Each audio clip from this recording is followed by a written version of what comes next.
cutting edge of anomaly research. You are about to experience The Evidence with your host, 3D pioneer and image analyst with Mars X3D, D.W. Gannett. Well, hi there, and welcome to another episode of The Evidence, episode 59. This is your buddy Dave over at Mars X3D, and today we're going to spend a little time with my buddy Neville Thompson's immaculate Gigamacro of Sol 2790. There we go, I remembered it. I'm proud. Anyway, man, oh man. You need to check out the links below because that'll take you right directly to the Gigamacro, and this thing is loaded with anomalies, top to bottom and side to side. You want to check it out. But we're going to take a look at a couple that a few people have pointed out, and just wanted to thank you for stopping by. You know, I appreciate all of you who have taken the time to learn X3D viewing. And if you haven't learned already, there's a link directly below where you can learn in about 2 minutes. Most people can do it with no problem, and it opens a magic window, so to speak, right into the world of Mars and indeed everywhere on the internet that uses X3D. So I'm talking too much. Let's have a look at 2790. Let's dive into this amazing Gigamacro. You'll notice that I haven't included many context views in this episode, and here's why. If you click on the link down in the description, you can see right away that Nev's Gigamacro is absolutely loaded with anomalies everywhere you look. It's pretty much just a massive debris field filled with structural debris from the Martian apocalypse. Today's selections are just a small sampling of what's actually there. Anyway, a hunter named Aries pointed this one out.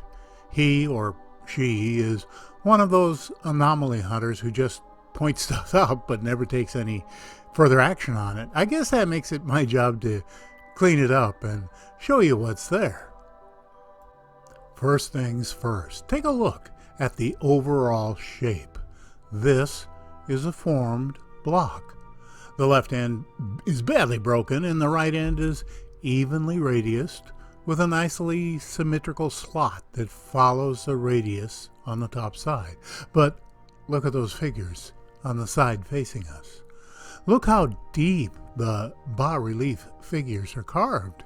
Notice also that this appears to be a solid piece of stone, like maybe, I don't know, limestone. It's not a sedimentary rock like so much of the Martian lithosphere. That means the rocks covering Mars, for those of you from Iowa. So those shapes aren't the result of eroded layers in the stone. I'd love to know what that curved slot was for, and especially what the markings might be on the other side. Next are a couple of items pointed out by researcher Martine Grainey. I don't know if she's presented these yet, but I wanted to render them in 3D for you with the hopes she won't be offended by that effort. It's kind of a stretch calling this a modular machine, but you know those rails make it look like it could be plugged into another unit. Now, besides the dead straight parallel lines, the evenly spaced knobs, and the rather obvious tubing on the front, look at the larger boulder on the left. Looks like it's covered with tubing too, doesn't it? In fact, take a look around at everything else in this image and try to tell me these are all natural. Not so much, in my opinion. Here's another one of Ms. Grainey's finds. Even though I call it strange erosion, that's really kind of tongue-in-cheek, because we all know this ain't an eroded rock. You know, I don't know what this is. A machine, part of a statue, whatever. But you can clearly see that it isn't natural. And once again, take a look around. Just in front and to the left, a nicely shaped block that could have been a border stone or a curbstone. Just above that, a perfectly shaped triangular piece buried in the sand. The sharply defined 90-degree angles on the boulder to the right.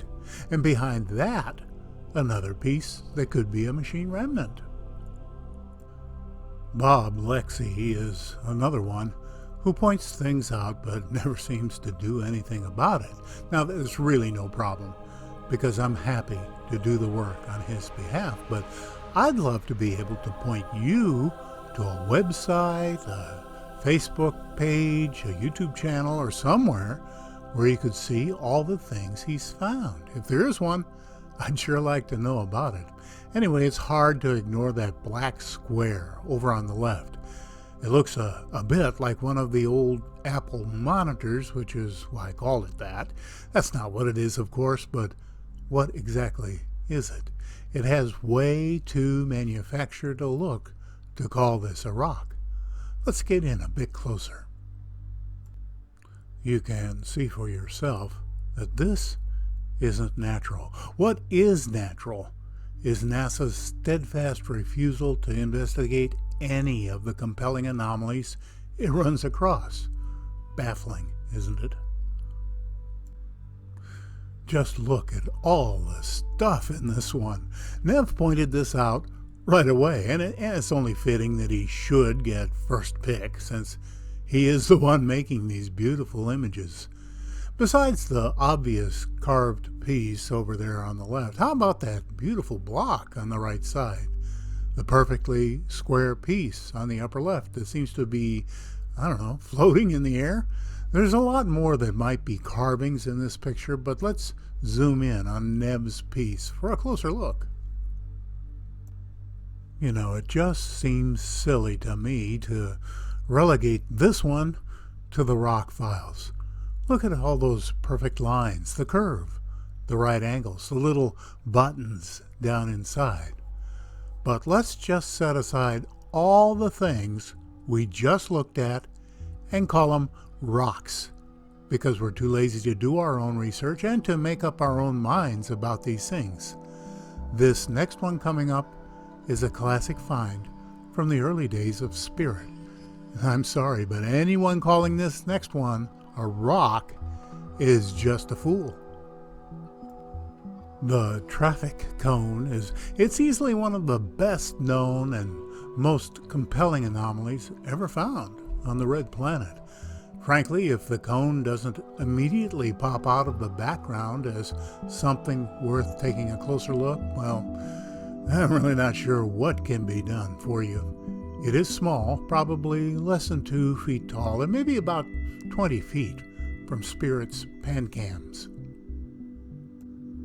It's immediately apparent to most people that we're looking at an artificial object that shouts intelligent agency to anyone with the discernment to recognize that universal language of mathematical non-fractal properties. It's hollow, it's symmetrical, and it sits on a partially buried framework. What was it during its service life? Conjectures have included an aircraft part, a machine component, and a traffic cone, if you want to believe that. Whatever it is, it's clear that not only is it not a rock, but that it doesn't belong on a planet that so many proclaim to be devoid of life. Hey, thanks for stopping by today. And you know, 2790, you need to take a look at it. Oh my gosh, it's so full of stuff. I mean, there are dozens more anomalies than I showed you today.